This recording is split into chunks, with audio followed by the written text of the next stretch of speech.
తండ్రి కుమార పరిశుద్ధాత్మకు మహిమ కలుగునుగాక. ఈనాటి జీవవాక్యం. నేను మిమ్ము మేలైన గోధుమతో పోషించుదును, కొండ తేనెతో సంతృప్తిపరచుదును. కీర్తన 81 వచనము 16. ప్రియ దేవుని బిడ్డలారా, సహోదరి సహోదరులారా, ప్రభువైన దేవుడు మిమ్ము కృపతో, కరుణతో, శాంతితో నింపునుగాక. లోకంలో ప్రజలంతా ప్రతిరోజు పొట్ట చేత పట్టుకొని సాయంత్రం వరకు అనేక ప్రయాసలు పడుతుంటారు. ఏమి తినేదమా, ఏమి త్రాగేదమా, ఏమి ధరించేదమా అని మదన పడుతుంటారు. సంపాదించాలి, సాధించాలి, కూడబెట్టాలి అని కష్టపడి శ్రమిస్తుంటారు. వారు చేసే ప్రయాసలు, శ్రమలు, కష్టాలు వ్యర్థమని గుర్తించలేకపోతున్నారు. వారు చేసే ప్రయాసలతోనే తలమునకలవుతున్నారు.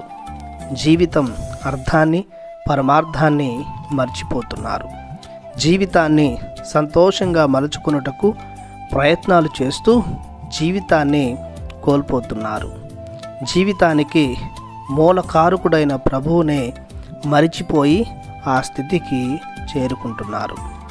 127వ కీర్తనలో కీర్తనకారుడు ఈ విధంగా పలుకుతూ ఉన్నాడు. మానవులు చేసే శ్రమలు, కష్టాలు, ఆపసోపాలు వ్యర్థమని, దేవుని తోడు ఎంతో అవసరమని బోధిస్తున్నాడు.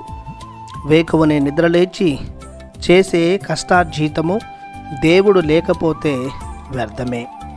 దేవుడు ఉంటే వేకువనే నిద్రలేచి పొట్టకూడు సంపాదించుకునే అవసరం లేదు.